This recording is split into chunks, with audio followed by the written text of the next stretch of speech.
What's up, people? Just doing a little off-the-cuff video here, but haven't done one in a while. Nothing really new in besides a knife I already had, which was a GEC 73 that I had recovered by Chris Baker. He's on Facebook. I'm not sure if he's on Instagram or whatnot, but this used to be black box jig bone, which was essentially black jig bone. I didn't really like it that much, so I had him recover it because I really like the pattern. It's a very useful utilitarian pattern, I think. So turned out good. But anyway, this video is basically on kind of where I'm at as far as knives go. If you can kind of, watched any of my other videos, you've seen that I was kind of really into custom knives for a long while there. And basically, over the last 6 months to a year, my interest in custom knives has pretty much dwindled. There's multiple reasons for that, and I'll get into some here. But basically what I'm talking about here is I had some life stuff go on. Nothing bad. I got some stuff going on right now. It's actually good things. Kids on the way. But before that even happened, I was kind of tapering off of the custom knife game. And there's many reasons why. Basically, I mean, it comes down to basically this. Over the years, I really got into knives. I started out on a couple productions high, and then I got into customs. I was like, ooh, wow. I really like custom knives, so I got into them pretty hard. And, the whole thing was really just trying to figure out what I like. Obviously, I'm into knives. I wouldn't have bought whatever, so many knives, and I still am into knives. I like them. But as far as the customs go, I've always said I was more of a user versus a, straight collector guy. I use my shit, and I have no problems with people that don't. I have plenty of buddies that just collect knives, don't ever use them, but they have really nice, they just enjoy owning them and whatnot. And I have no problem with that, but it's just not for me. And, that's one of the main reasons that I kind of came away from customs. Even when I kind of feel like in definitely the modern tactical market, that the production knives have really caught up with the quality of custom knives. And, as far as features go, I mean, back in the day, I don't even like flippers anymore. For a long time, I really liked them. I just, got sick of them and then just really decided they really weren't for me. And I own 0 flippers besides like a front lip flipper. But, back in the day, and I'm not saying back in the day, I mean, you're talking 3 years ago, whatever. If you wanted a frame lock, everyone wants a frame lock flipper, but I mean, a good flipping knife on bearings with a decent steel, there wasn't that many options to be had. I mean, the big Hinder flipper came out, I forget what that was, the ZT0566 or whatever. You had the Spyderco Southern, and then like the 801 came out, and everyone was like, oh shit, it's really nice. The flipping action was amazing, and I still feel that way. If you make a knife with a flipper, it should flip, and there was a lot of knives back in the day that didn't, and the production's really caught up. Then, so you take away from like ball bearing flipper, you can get that in a shit ton of productions. You can get steel lock bar inserts, and then the other thing is kind of the steels. Back a few years ago, it was, you really couldn't get a plethora of steels, the newer high-end steels, which truthfully, honestly, like, I don't really care too much about that anymore. S35 is fine with me. S30 is fine with me. Your general, like, I don't want, the real low-quality steels in general. But even that being said, I mean, some people would classify 1095 in that. And I've used that on my traditionals now that I've got into them a lot and really don't have a problem with them. Yeah, they don't stay sharp as long, but they're super easy to sharpen and maintain. So it's, give and take. But the point of this whole statement that I was getting into is basically any kind of steel you want, you can basically get in a production folder nowadays. I mean, you can get M390, CTS 204P, CTS XHP. You can get that for like $70 on a cold steel. You can get S110V for $150 in a paramilitary too. And I think they make a couple of them that are even less than that. So if you're like a steel guy, you like to try out the different steels, you really can find that in a ton of production knives. A few years ago, you really had to go custom if you wanted something. Even like 3V. I mean, even Cold Steel is using 3V and fixed blades and whatnot now. But so the features that the custom knives had, really, you can find in production knives. And on the more utilitarian side, you ain't gonna find. There is even production knives with some Damascus and different materials in it now, but it's really not my interest. So that being said, and as you start buying customs, you're really buying into, a lot of people buying in them for the the features, the fit and finish, different materials. And I kind of feel like the custom market got a little bland, that everyone was doing frame lock flippers, and like I said, you can find some beautiful knives, but I've owned custom knives that were gorgeous, insane actions, but had flaws as far as like performance wise. And for me, you know, a knife doesn't have to be, I do prefer a thinner ground, thin behind the edge knife that slices well, but it doesn't got to be, you know, the best. But I've seen some ones with just wonky grinds. I mean, even on like high end knives, I've seen parts where they have like an inch of unsharpened area on the blade. And to me, for something to be, and you can't find custom knives that have all those things in a good positive way, but the price for me and the fact that I actually use them, I moved away from them. And I mean, that's basically the main reason why. And like I said, I use everything. I still do like custom knives. I'm not like, oh, custom knives are just plain stupid or anything like that. Absolutely not. I love them. I appreciate the craftsmanship. I still do have a couple customs. I have 3 knives from Clyde Challenor, and I also have a slip joint from JD Ellis. I will say this, though, the modern slip joint market, I don't think has caught up to the custom knife market, as in GEC does some excellent work, but they use basically 1095 or 440C, and you can get a modern traditional custom in a plethora of different steels and shit like that. They still do have some features. Most of them have the milled out liners, so you don't get the rub on your tang of your blade, things of that nature. But so there is something to be said about that. As far as traditionals go, the really only company that I know that really uses modern steels a decent bit is Queen, and the fit and finish doesn't compare to GEC. So, in my eyes at least.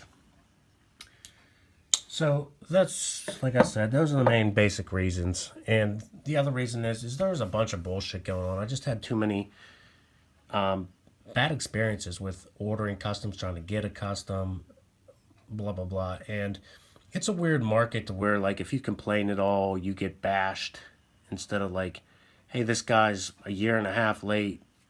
You question someone and then they'll get an attitude with you and different things like that. And I said, I'm pretty easygoing as far as ordering knives go, but it got pretty annoying saying, okay, this one's 6 months out. You try to plan your purchases, they're expensive. Guy gives you an 8-month time frame, and I pretty much always add 3 months onto their time frame, because I think over the years I maybe got 3 custom knives finished when they were promised to be finished.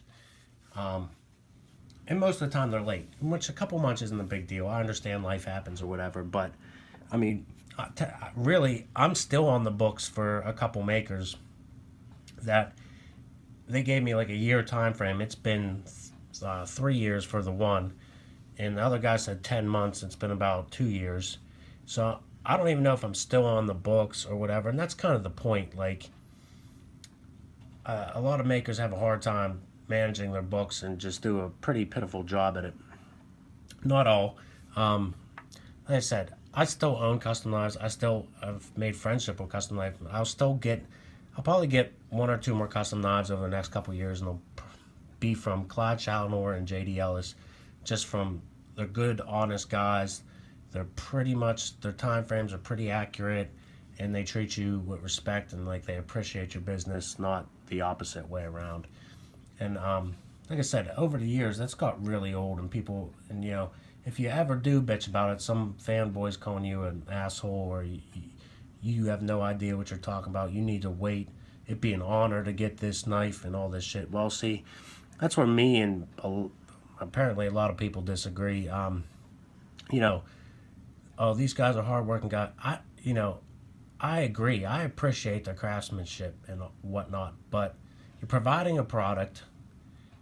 If I'm buying it off you custom, like I said, I'm not freaking out if you're a little late, even 6 months late, whatever. I mean, it still can be annoying at times. But, I'm not out there terrorizing anyone or acting like, something should be done. But the thing is it's not my privilege to buy your knife.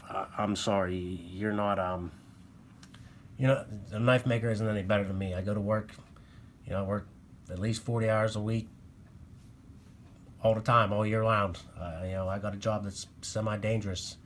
My money, I earn it, and when I spend it on something that is a luxury item, I don't expect to be treated with anything but respect and appreciation. Like I said, and I'm not harassing nobody, and I'm definitely not even the type of guy that feels like when you go to a restaurant or something like the customer is always right, that business model. Sometimes that annoys the shit out of me. Sometimes people are assholes, especially customers.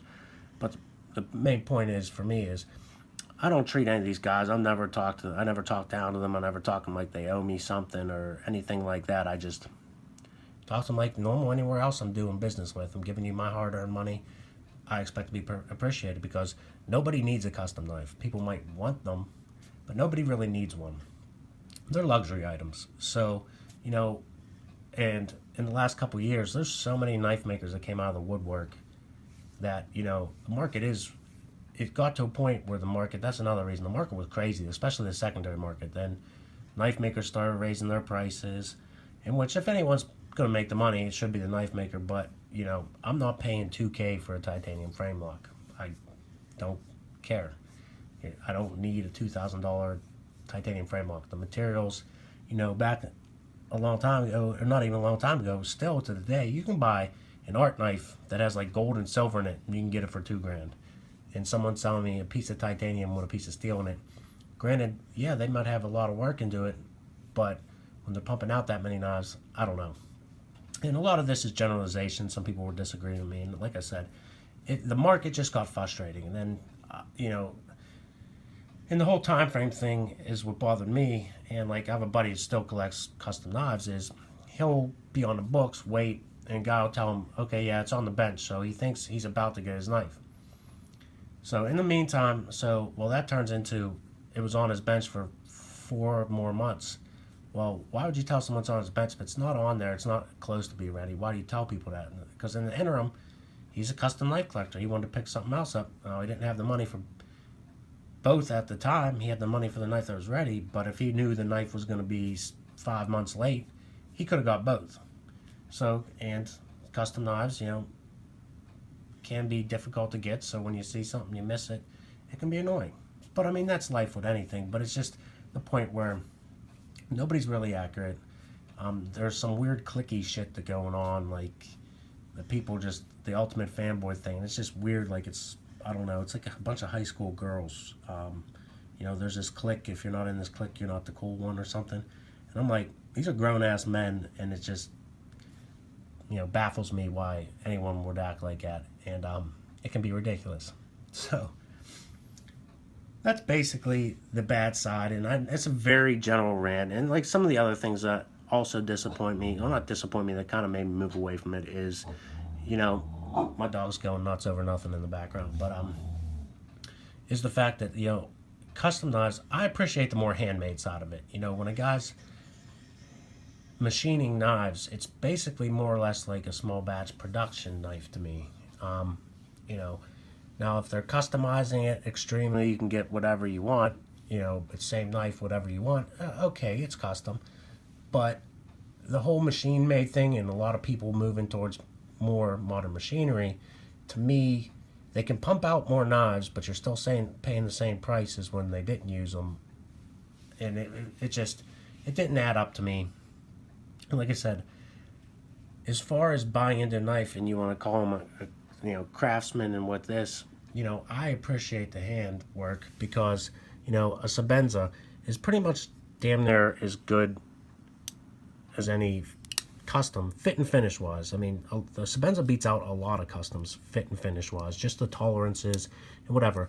Even if you don't like the Sabenza, or it's not your thing, it's hard to talk negative about the tolerances at least, and you know, the fit and finish of the knife. But you know, when you can buy a knife that's made by hand, it might not be as perfect. The tolerance might not be as tight as a Sebenza, but when someone can get that damn close without using machinery, you know, modern, you know, CNC and whatnot machinery, it impresses me. I've always been impressed by something like that. Even guys that make like handmade furniture and things like that, it's always impressed me what humans can do with their hands and, you know, some tools. And when I say tools, I don't call a CNC machine a tool. It's a machine that you can program something and it's going to do the exact same thing over and over again. So, you know, for the price that you're paying, getting less and less handmade, it really made me move away from it as well. And I figured, like I said, between the difference, you know, I do use my shit for the price you have to pay now for something that is handmade, and the usefulness, all those different things really made me gravitate just back towards production knives. Like I said, I still want another knife from Clyde. I still want another knife from J.D. Ellis. They'll be far and few between though. I'm not going to go out. You're not going to see 6 new custom knives in my channel over the next 2 months. It's not going to happen. Along the other lines of things, I've really slowed down in general, and not that I don't like knives, but I'm really starting to appreciate the knives I have, and I've really dialed into what I like, what I want, and for the most part, I'm pretty damn happy with my collection. And I really don't have anything that, you know, some people, like custom knife people or whatever, would call an impressive knife, but I don't care. I collect knives because I like them and they're my knives and the things that I want. So it doesn't matter to me. I enjoy, you know, this was a gift from my wife, but I enjoy a, you know, $95 traditional knife just as much as I do my Sebenza. So I don't really, the price, I don't really, you know, the pride of ownership, like, part of it really doesn't appeal to me. It's what I like, basically. So that's about that. Long, stupid video. I just hadn't put a video up in a while. I figured I'd do one and kind of just some of my random thoughts. And it was, like I said, off the cuff. Definitely went a little here and there. And a lot of those things are generalizations. And like I said, I don't want anyone to think that I just hate custom knives and I hate custom knife makers. I've dealt with a ton of them. And I've dealt with, you know, I'd like to say there was more great experiences than I had, because there has been some great experiences. Clyde Challenor, J.D. Ellis, a lot of South African guys are just, it's like a different business model, and they're very appreciative, more so than it seems some of the American makers. But I have dealt with a lot of good American makers too. You know, Demko,